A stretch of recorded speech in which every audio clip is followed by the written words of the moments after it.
Baik, terima kasih kesempatannya. Perkenalkan, saya Syafira Ramadhani dengan NIM 22090366009. Pada kesempatan kali ini saya akan mempresentasikan seminar proposal saya yang berjudul Analisis Risiko Keterlambatan Pengadaan Material pada Fabrikasi CCU menggunakan metode House of Risk di PT XYZ. Adapun latar belakang saya mengambil penelitian ini, yang pertama, karena pada PT XYZ untuk proses fabrikasi CCU-nya masih menggunakan sistem make to order. Jadi eh, memang material baru ini akan dipesan setelah spesifikasi teknis dari klien diterima. Jadi memang terkadang ada spesifikasi custom yang memang dari vendor itu tidak ada stoknya dan hanya akan dibuat ketika dipesan. Nah, hal ini membuat lead time pengadaan material tidak stabil. Tentunya, keterlambatan material ini menggeser jadwal fabrikasi, menimbulkan risiko penalti, dan menurunkan produktivitas. Untuk rumusan masalah pada penelitian saya, yaitu ada yang pertama, risiko apa saja yang menyebabkan keterlambatan pengadaan material fabrikasi CCU. Kedua, dari risiko yang ada, risiko mana yang paling berpengaruh dan perlu diprioritaskan. Ketiga, strategi mitigasi apa yang paling efektif untuk mencegah risiko tersebut. Untuk tujuan penelitiannya, yang pertama saya ada mengidentifikasi risiko yang mempengaruhi keterlambatan pengadaan material pada proses fabrikasi CCU di PT XYZ. Kedua, menganalisis tingkat prioritas risiko berdasarkan hubungan antara risk event dan risk agent menggunakan metode House of Risk. Ketiga, menyusun strategi mitigasi yang relevan untuk meminimalkan potensi keterlambatan dalam proses pengadaan material. Nah, dari tiga tujuan penelitian ini, saya menggunakan pendekatan metode FMEA dan metode House of Risk. Metode FMEA-nya itu untuk penyaringan penyebab risiko agar berfokus ke risiko yang memang perlu diperhatikan. Kedua, nanti menggunakan HOR untuk menentukan prioritas penyebab risiko serta strategi mitigasinya. Lanjut, adapun batasan penelitian pada kali ini. Jadi ada dua material yang diamati terbatas pada material pipa dan komponennya sesuai kebutuhan proyek CCU yang sedang berjalan. Kedua, risiko yang dianalisis hanya risiko yang berdampak terhadap keterlambatan waktu fabrikasi, tidak termasuk aspek kualitas material ataupun biaya pengadaannya. Lanjut, untuk asumsi penelitian itu ada 4. Jadi, penelitian saya mengasumsikan bahwa proses fabrikasi CCU dimulai setelah seluruh spesifikasi teknis diterima dari klien. Dan biasanya memang seperti itu. Kedua, lead time vendor yang disampaikan perusahaan bersifat akurat dan sesuai dengan kondisi operasional pada saat penelitian. Ketiga, responden wawancara memiliki pemahaman mengenai proses pengadaan dan fabrikasi material CCU. Keempat, risiko yang teridentifikasi dianggap merepresentasikan kondisi aktual proses pengadaan dalam kurun penelitian.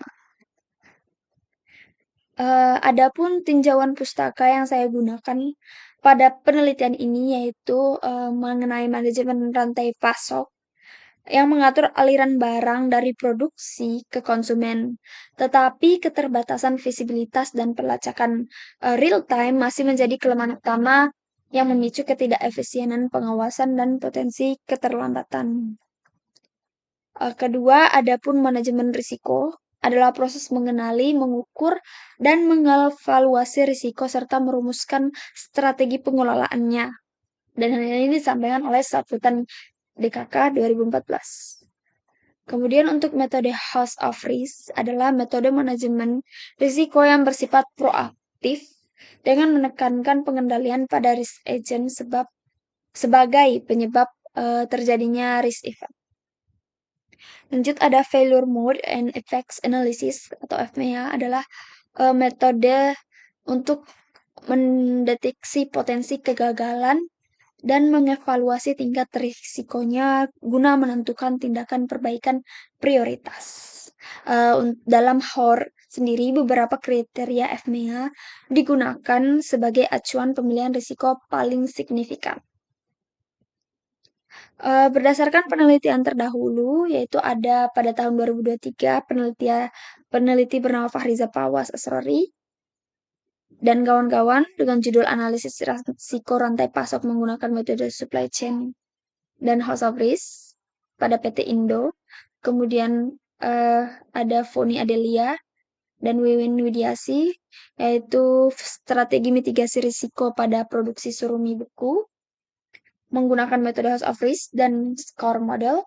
Kemudian yang ketiga ada Dennis Marshall dan dengan kawan-kawan, analisis mitigasi risiko manajemen rantai pasok menggunakan pendekatan House of Risk pada perusahaan manufaktur tepung agar-agar instan.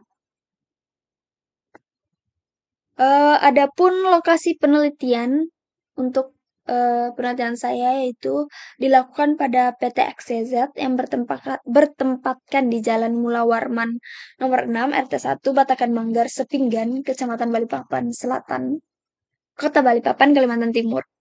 Penelitian ini dilakukan pada divisi pengadaan dan workshop fabrikasi CCU.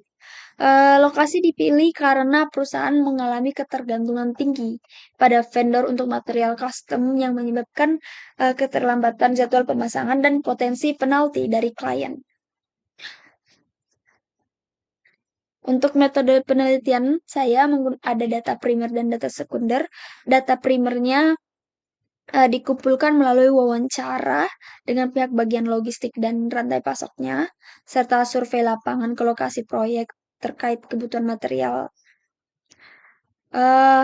Untuk data sekundernya digunakan melalui biaya pemesanan, biaya simpan, dokumen SOP, lead time, dan sebagainya pada pengadaan material fabrikasi sisi. Berikut ini merupakan diagram alir penelitian saya. Jadi yang pertama ada studi literatur dan observasi, kemudian ada identifikasi masalah, penentuan tujuan penelitian, batasan masalah. Lalu setelah itu dilakukan pengumpulan data dan dari data primer dan data sekunder. Kemudian nanti ada pemetaan aktivitas, kemudian ada HOR fase 1, ada HOR fase 2, yang dimana masing-masingnya itu ada HOR fase 1 ini ada penilaian tingkat keparahan atau severity dari risk event, ada penilaian peluang kemunculan occurrence dari risk agent, kemudian penilaian korelasi antara risk event dengan risk agent, dan ada perhitungan nilai aggregate risk potential. Kemudian di HOR fase kedua ada menentukan penyebab risiko prioritas berdasarkan analisis diagram Pareto, mengidentifikasi strategi mitigasi yang tepat, menentukan nilai korelasi masing-masing strategi, menghitung nilai efektivitas, menentukan nilai kesulitan, melakukan perhitungan rasio total efektivitas, dan menentukan peringkat prioritas mitigasi berdasarkan nilai ETD. Nah, dari hasil persiapan tersebut kemudian masuk ke tahap pembahasan dan analisis. Ada analisis penyaringan risiko, prioritas risiko, dan perencanaan strategi mitigasinya. Setelah itu disimpulkan dan diberi saran dan selesai. Berikut ini merupakan jadwal penelitian saya. Jadi yang pertama ada penyusunan proposal di awal Desember di minggu pertama dan kedua, kemudian seminar proposal di minggu ketiga, kemudian pengambilan data dan pengolahan data dari minggu ketiga Desember sampai Februari minggu kedua, kemudian asistensi tugas akhir dari Desember minggu ketiga sampai Februari minggu keempat, kemudian ada seminar hasilnya di bulan Februari minggu ketiga atau minggu keempat, persiapan sidang skripsi di Maret minggu 1 dan 2, dan sidang skripsi di minggu ketiga atau minggu keempat. Baik, itu saja dari saya. Sekian, terima kasih. Saya kembalikan ke pembimbing.